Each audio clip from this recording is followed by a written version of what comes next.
So notice that instead of storing, as in the case of adjacency matrices, 36 elements, we had 36 positions in the adjacency matrix for this graph.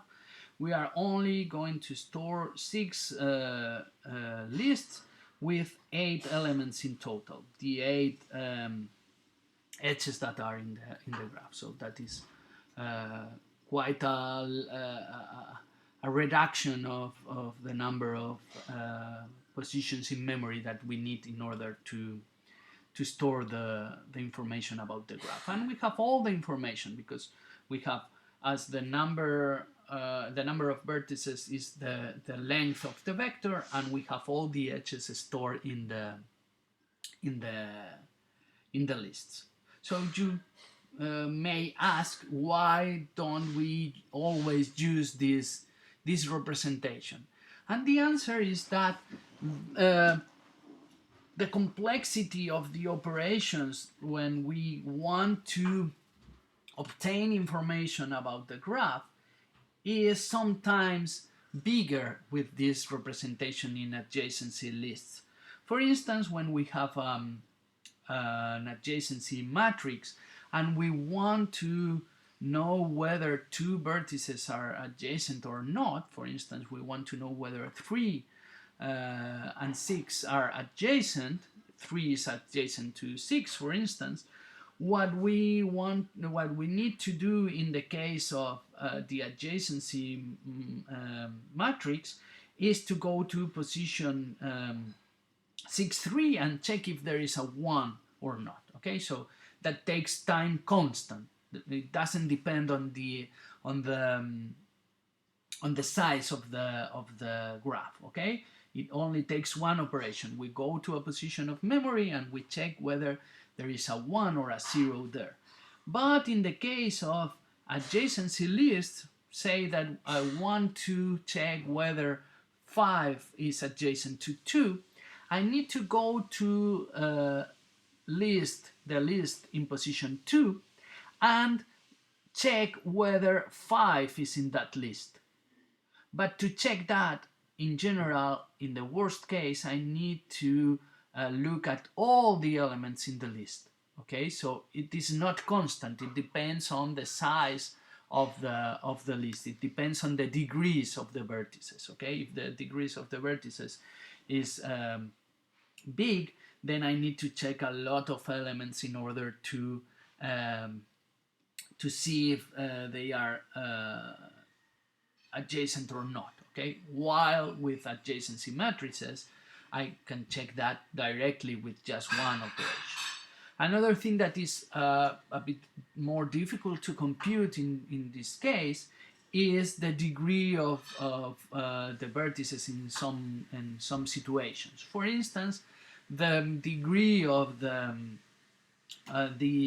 out degree of the vertices in this directed graph is easy to compute because it is the size of the list corresponding to that vertex. Okay, for instance, here it is 1, 3, 0, 2, 1, and 1.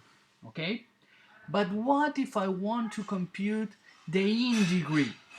If I want to compute the in degree of the vertex, I need to check all the lists to see in which of those lists the vertex is contained. Okay, so for instance, to obtain the in degree of 1, I need to take a look at the first list, at the second list, at the third list, and the fourth list, all the lists, in order to see that 1 is contained exactly in one of those lists.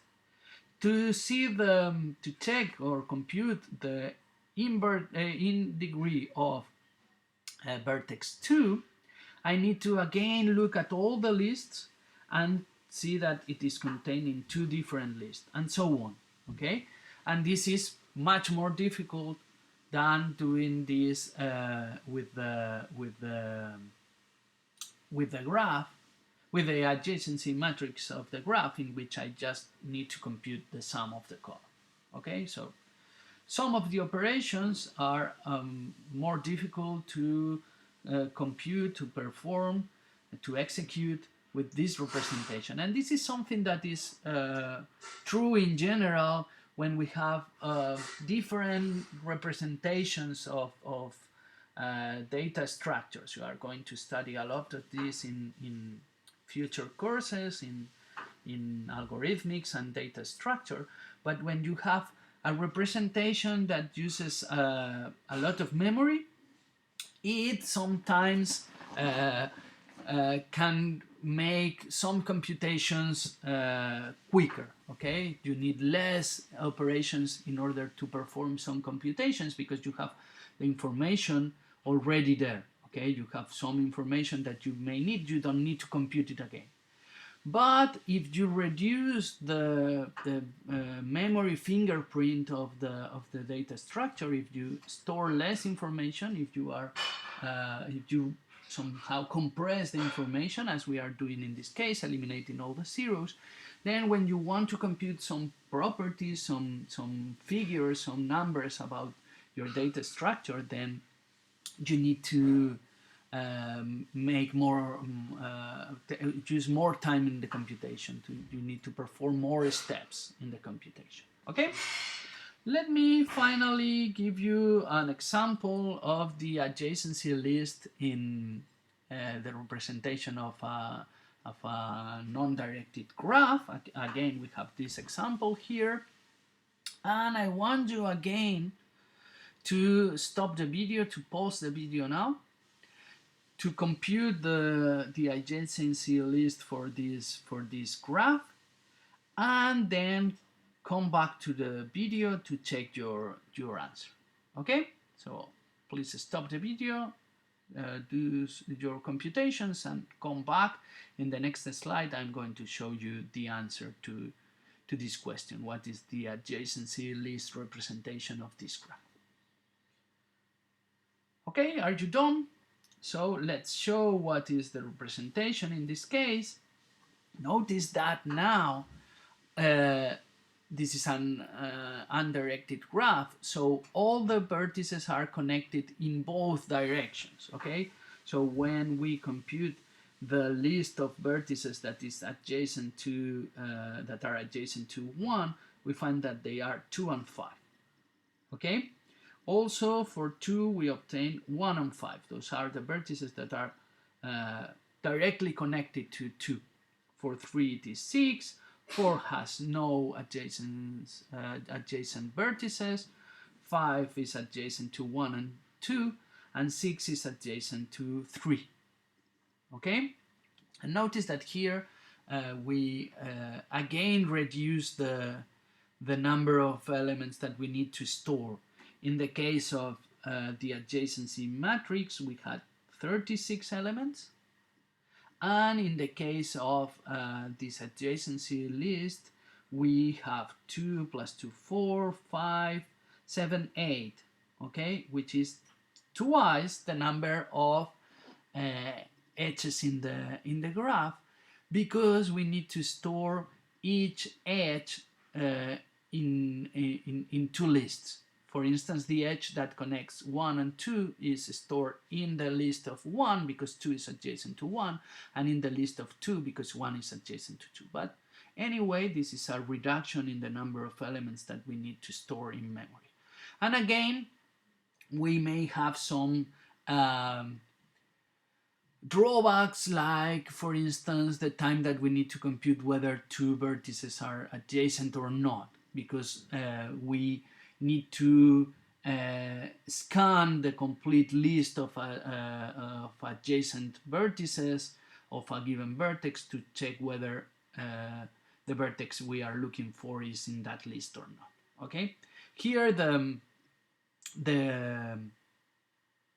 computation of the degrees is a bit simpler because we have not the distinction between out degree and in degree as in the case of directed graphs, so we only need to compute the size of the list. So it's 2 for 1, 2 for 2, 1 for 3, 0 for 4, 2 for 5, and 1 for 6. And that is an information that we can store in addition to the list, to the elements in the list. We can have another variable associated to the vertex with the size of the list. Okay, and in that case, we don't need to iterate over all the elements to see how many of them there are in the list. Okay, so in this case, maybe that operation is quicker, but at the cost of storing a piece of information, which is the size of the list. Okay, so again, this is something to take into account when you are choosing a representation for a data structure. Some operations can be quicker with one representation, some other operations can be slower, and many times that depends on the amount of information that you are storing. If you store less information in general, you are going to need more steps in order to compute some properties, and if you want those operations to be quicker, in general, you are going to need to store more information. Although you can do poorly in both regards, and maybe you store a lot of information and your computations take a lot of time. Okay, so it doesn't mean that if you store a lot of information, your computations are going to be quicker if you do not store the correct information. Okay, so that is kind of an art to find the correct representation that uses only the amount of memory that you need, and then you perform your operations quickly on that structure. But that is something that you are going to cover in other courses, like for instance in data structures, algorithmics, and so on. Okay, so that's all for today. Thank you for listening, and as always, if you have any question, any doubt, use the discussion forum in order to ask me, and I will answer as soon as possible. Thank you, take care, see you next time.